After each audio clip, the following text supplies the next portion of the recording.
What if you only ever leveled up your defense? As in, you only ever put points into Constitution.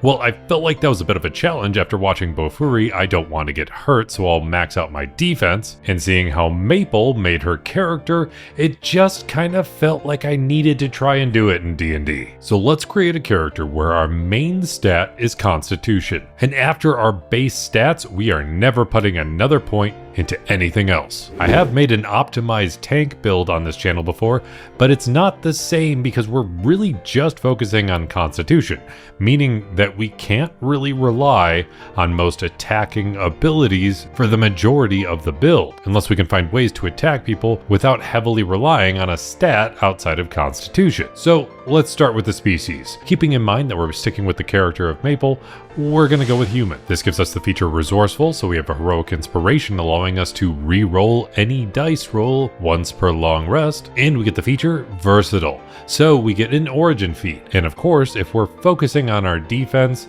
and maxing out our Constitution, the origin feat we're going to go with is tough. It gives us an extra 2 hit points of health per level of the overall build. Then when it comes to a background, I needed a background that would allow us to boost up the ability scores in Constitution, while at the same time benefiting our general defensiveness in some way, shape, or form.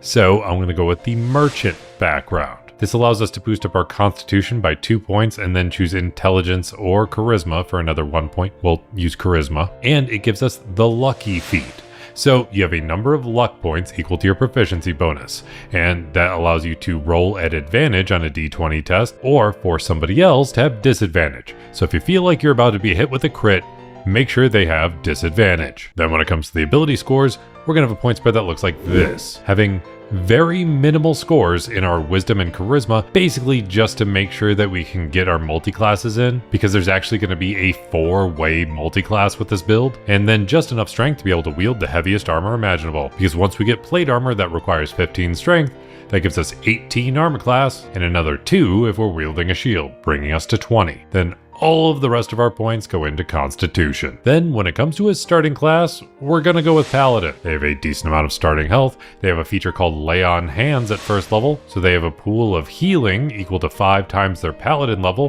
which they can use to heal themselves whenever they need to. And if they use at least 5 points of that, they can remove the poison condition, but they don't regain any HP in that process. Then also at first level, they get some spell casting. So we need only spells that are going to be able to be useful while still realizing that we only have 13 charisma. So we're going to use Bless, blessing up to 3 creatures, giving them a plus 1d4 to any attack roll or saving throw. We'll grab Heroism, so that way you're immune to the frightened condition, and you gain temp HP equal to your charisma modifier at the start of each of your turns, which I know isn't a lot because you only have 13 charisma, but an extra plus 1 HP every single turn just by maintaining some concentration is kind of helpful. Then we'll also grab Cure Wounds for another way to heal ourselves, and Shield of Faith, giving us a plus 2 bonus to our armor class, meaning that once we get that high level armor, we get up to 22 armor class. Then at second level of Paladin, we get to choose a fighting style. And we are definitely going to choose defense. That allows us to boost up our armor class by another plus 1.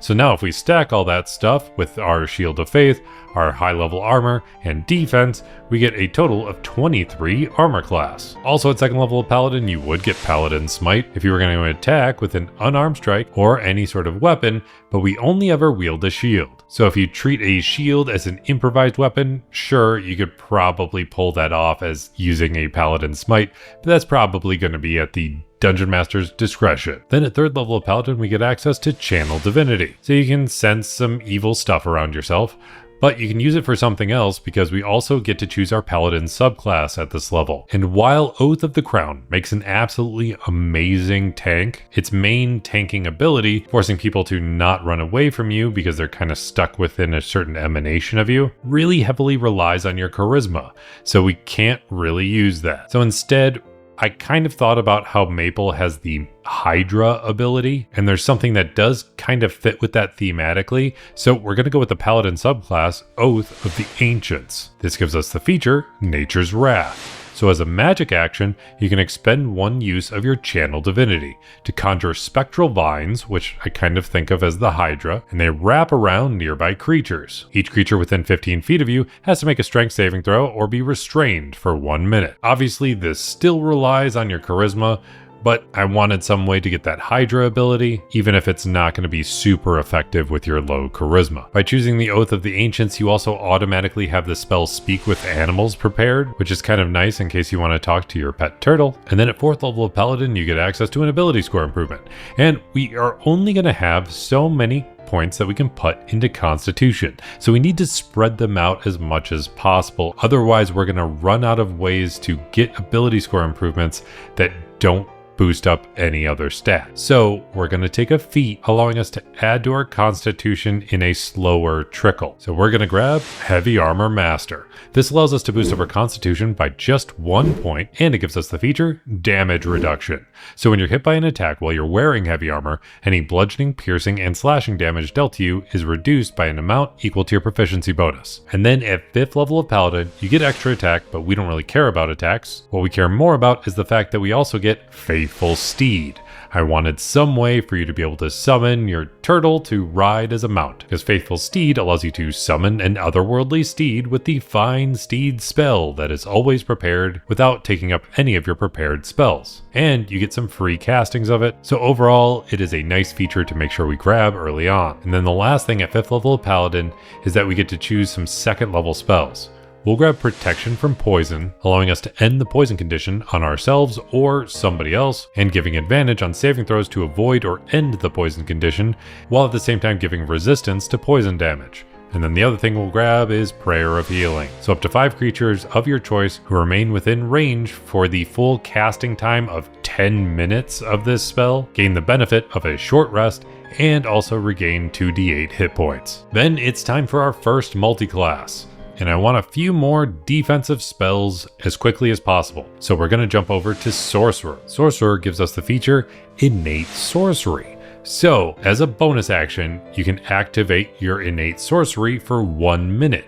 And this increases the spell save DC of your Sorcerer spells by 1 point. And you have advantage on attack rolls for Sorcerer spells. So if we wind up needing to use any spells that require a DC or attack roll, we at least have a better chance of them landing even with our low charisma. So when it comes to sorcerer spells, we'll grab Blade Ward, reducing every attack roll against you while you concentrate on it by 1d4, Friends, just to grow your friend group, and then we'll grab Sorcerer's Burst just because it's a great sorcery spell. We're not going to use it much, but there's not many other cantrips to round us out, and having advantage on our attack rolls with it with innate sorcery makes it so it can still be useful. And Maple does have some ways to attack, especially if she dons that massive mech armor stuff. When it comes to first level spells, we'll grab Absorb Elements to reduce some elemental damage, Magic Missile so we can still do some sort of blasting, again with probably that mech armor, and these automatically hit, dishing out 3 glowing darts that each deal 1d4 plus 1 force damage. No attack roll required, they just automatically hit. We'll grab Shield to boost up our defense even more, so as a reaction we can give ourselves plus 5 to our armor class, and considering we already have up to 23 armor class, that means we can have up to 28 armor class now. And then another great defensive spell is Silvery Barbs. It basically forces disadvantage while giving somebody else advantage. Then one more spell that got massively upgraded in 2024 that still works no matter what level of your spellcasting modifier you have is Witch Bolt. This used to kinda suck in older versions of D&D, but after the update in 2024, this makes it so you can make a ranged spell attack, and on a hit you'll deal 2d12 lightning damage, which we're not really relying on actually hitting. The bigger benefit is that on each subsequent turn, you can use a bonus action to deal 1d12 lightning damage while you're still concentrating on this spell. And it deals that lightning damage automatically. And it specifically says it can keep doing this even if the first attack misses. So this can be useful no matter what. Second level of Sorcerer gives us Font of Magic, so we can use some sorcery points to trade sorcery points for spell slots or vice versa. And we can spend those sorcery points on meta magic. So we'll make sure to grab the meta magic options quicken spell so we can take an action casting spell and cast it as a bonus action instead. And then we'll also grab heightened spell so that way with innate sorcery boosting up your DC a little bit, if there's any DC level spell that we need to worry about, you can use 2 sorcery points to force a creature to have disadvantage on it, in case you really hope that it still lands despite your low charisma. Then at 3rd level of sorcerer, we get access to 2nd level spells. So we'll just grab blur, it makes everybody have disadvantage on attacks against you. And we'll also grab enlarge reduce, because we don't really have a way to turn into the giant monster thing that Maple can turn into, but at least we can enlarge ourselves in the process, and maybe somebody else can cast polymorph on us or something to have some weird combo to be some sort of massive destructive monster. But also at 3rd level of sorcerer, you get to choose a sorcerer subclass, so we're going to choose a draconic sorcerer. This gives us draconic resilience, which would modify our armor class if we didn't wear insanely heavy armor already, but more importantly, it boosts our hit points. So our maximum hit points is increased by 3, and then another +1 to our HP for every additional level in Sorcerer. We get some other spells added by default, like Dragon's Breath, Command, Chromatic Orb, and Alter Self, and then at 4th level of Sorcerer, we get to choose another ability score improvement. So we're going to take another feat that only boosts our Constitution by +1, and we're going to grab Durable. This allows us to have advantage on death saving throws, and as a bonus action, you can expend one of your hit dice to roll the die and regain the number of hit points rolled. Then we're going to do our next multi-class by jumping into Cleric. Becoming a Cleric allows us to choose a Divine Order, and we would be able to choose Protector, which would allow us access to all the stuff we already have access to, but since we already have access to heavy armor and martial weapons, we're going to choose Thaumaturge. This gives us 1 extra cantrip, so we'll grab Guidance, and it allows you to add your Wisdom modifier to any Arcana or Religion check. When it comes to spells, we'll grab the cantrip Resistance to reduce elemental damage by a 1d4, and then otherwise we got to grab some utility cantrips like Thaumaturgy, Mending, and Light. Then when it comes to 1st level Cleric spells, we'll grab Healing Word, so we have a bonus action heal, and Sanctuary. So you get to ward a creature, and any creature targeted by the ward until the spell ends has to make a Wisdom saving throw.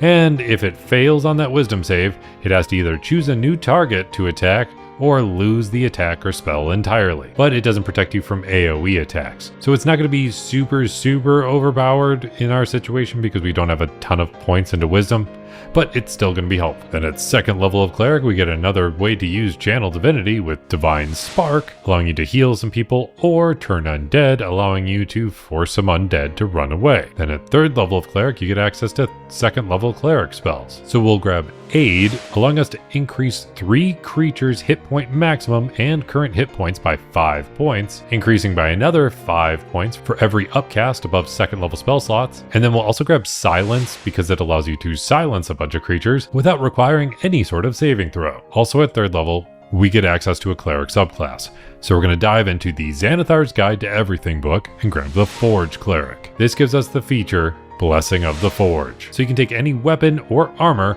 and give it a +1 bonus. So we now have 22 armor class by default just by having plate armor, a shield, the defense fighting style, and the Blessing of the Forge. We can boost it up again with another +2 from Shield of Faith.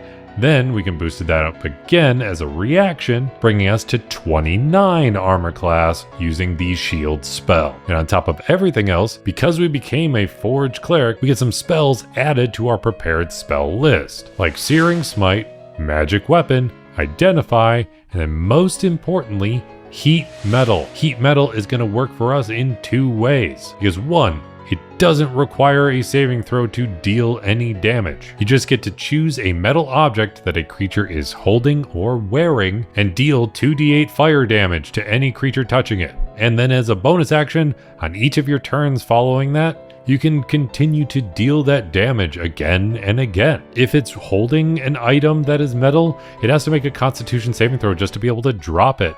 But if it's wearing it, it's kind of screwed. It takes a really long time to take off armor. But on top of that, if they're stuck just being burned by this heat metal spell, they have disadvantage on attack rolls and ability checks. So that means it doesn't require a saving throw. You get to deal 2d8 fire damage every single turn with your bonus action, and they're forced to be attacking at disadvantage, helping you as a tank while at the same time dealing damage and not relying on your spellcasting modifier. The last thing you get from being a Forge Cleric is Artisan's Blessing, so you can use a Channel Divinity to create some sort of metal object if you want to. And then at 4th level of Cleric, you get access to another ability score improvement. So we're going to grab another ability score improvement that's only going to give us a +1 into Constitution, giving us Resilient. This will give us proficiency in Constitution saving throws. So any spells that we need to be concentrating on, we now have proficiency with. And our super high Constitution means that we are pretty likely to maintain concentration on those spells now. Then at 5th level of Cleric, you get Seer Undead, giving you another way to damage undead creatures, but you also get access to 3rd level spells. And there are a ton that are super good at this point. We'll grab Aura of Vitality, so you radiate with some divine aura, restoring 2d6 hit points to one creature at the start of each of your turns. Beacon of Hope, so for the duration, each creature in your aura has advantage on wisdom saving throws and death saving throws, and regains the maximum number of hit points possible from any healing. We'll grab Magic Circle, which takes a minute to cast, but it does actually fit with some of Maple's abilities because it creates a 10-foot radius, 20-foot tall cylinder of magical energy, and you get to choose either Celestials, Elementals, Fae, Fiends, or Undead. Creatures of that type can't willingly enter by non-magical means, and even if they wanted to teleport in, they need to make a Charisma saving throw. Creatures have disadvantage on attack rolls against targets within the cylinder, and targets within the cylinder can't be possessed or gain the charmed or frightened conditions from creatures of that type. We'll grab Mass Healing Word for just a massive way to heal a bunch of people as a bonus action. Then Protection from Energy, so you can have resistance to acid, cold, fire, lightning, or thunder. And then we gotta grab Spirit Guardians. It's always something that I have to throw in for any build that has a cleric of at least 5th level. It is a saving throw spell, but any creature within 15 feet has half speed, and they take 3d8 radiant or necrotic damage, but even if they succeed on the save, they're going to take half damage as well. And you just being a walking indestructible force while still dealing some damage to anything around you is just kind of cool. Then we have 6 levels left, so let's do another multi-class. Diving into Fighter. When we choose Fighter, we get to choose a fighting style right away. And since we already have defense, we're going to go with Protection, allowing us to interpose our shield between an attack and one of our allies, forcing disadvantage on an attack roll. We also get the feature Second Wind at 1st level of Fighter, allowing us to use a bonus action to regain some hit points equal to 1d10 plus your Fighter level, and you can use this twice per short or long rest. 1st level of Fighter also gives us some weapon masteries, but we only have a shield, so that's all we care about. And then at 2nd level of Fighter, we get Action Surge, so you can take 2 actions in a single turn. And don't forget, you can always take the dodge action if you want to, forcing every creature to have disadvantage on attack rolls against you and giving you advantage on dexterity saving throws. 2nd level of Fighter also gives us Tactical Mind, so when you fail an ability check, you can use one of your second wins to roll a d10 and add it to the ability check. But you don't get to regain any health if you do this. However, if you do still fail on that ability check, you don't use up that usage of Second Wind. Then at 3rd level of Fighter, we get to choose a Fighter subclass, and we're going to go with Battle Master. This gives us combat superiority, so we get to choose some maneuvers, and we get to spend superiority dice on them. So we have 4 superiority dice, which are d8s, and we can spend them on those maneuvers, and we need to choose the most defensive maneuvers possible. So we'll grab Rally, allowing you to give some temp HP to an ally within 30 feet of yourself, equal to whatever you roll on the superiority die plus half of your fighter level. Then we'll also grab Parry, so you can take a reaction to roll your superiority die plus your strength or dexterity modifier and reduce some incoming damage. But we can also use Evasive Footwork, so as a bonus action you can expend 1 superiority die and take the disengage action. Then you also get to roll your superiority die and add that number to your armor class. So now you have 22 armor class by default. You have another +2 to your armor class with Shield of Faith. You can use your bonus action for Evasive Footwork, allowing you to get up to another +8 to your armor class, bringing you to 32 armor class. And if by some miracle something is still about to get through that armor, go ahead and add shield, giving you 37 armor class. Then at 4th level of fighter, you get another ability score improvement. And at this point, we can't add anything more to our constitution. But that's okay because we can still take feats that don't give us any ability score improvement while still feeling true to character.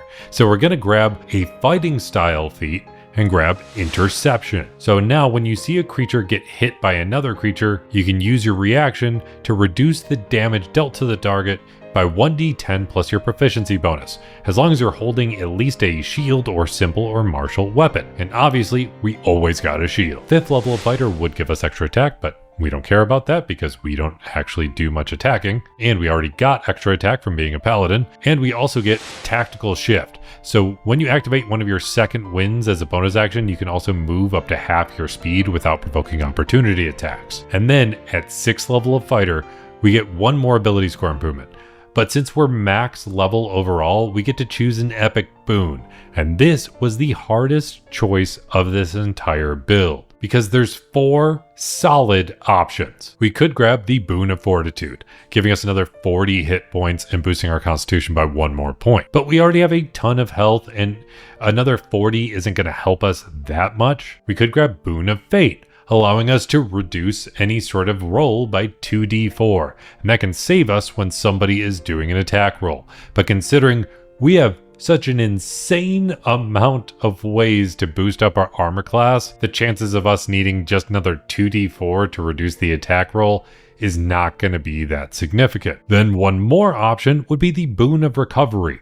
This is super great because it can boost our constitution. It would give us last stand. So if we got knocked down to 0 hit points, we could have 1 hit point instead and then immediately regain half of our total HP, basically boosting our health by another 50%. And it would also give us recover vitality. So you have a pool of 10 d10s and you can regain some HP as a bonus action pretty consistently. But we already have a decent amount of ways to get some HP back between Lay on Hands and Second Wind and all of the healing spells we have. It would really only benefit from the Last Stand ability. And I kind of want a way to do some damage with our constitution, so I'm gonna grab the Boon of Energy Resistance. This allows you to boost one ability score by 1 point. We'll throw it into constitution, obviously, but it also gives us energy resistance. So you have resistance to 2 types of energy, and you can change this type of resistance every long rest, giving us resistance to either acid, cold, fire, lightning, necrotic, poison, psychic, radiant, or thunder damage. And then it has the ability Energy Redirection. So this makes it so whenever you would take damage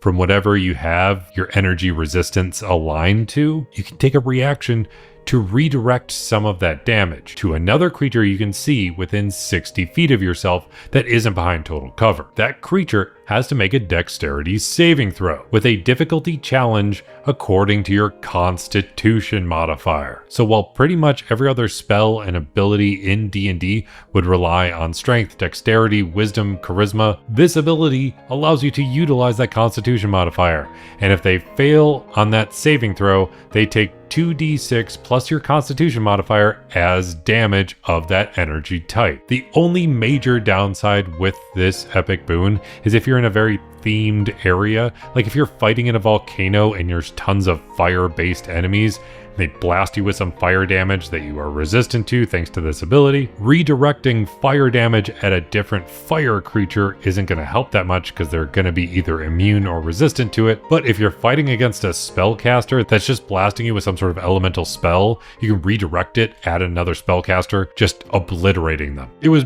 basically the only way I could figure out to use our constitution for damage, unless we went with being a vampire or something, and we weren't going to go that if we're trying to stick to the idea of Maple from Bofuri. And I really hope I'm saying the name of the show right because I've never actually heard it said out loud and it feels really weird to say. But that's how I would build a character, totally focusing on defense and constitution as much as possible, like Maple From Bofuri, I don't want to get hurt, so I'll max out my defense. But if there's anything you do differently, let me know in the comments down below. And if you want access to the character sheet, it's all available on Patreon. But if you made it all the way to the end of this video, let me know by hitting that like button, and I'll be here helping you roll these 3 nat 20s in your next D&D session.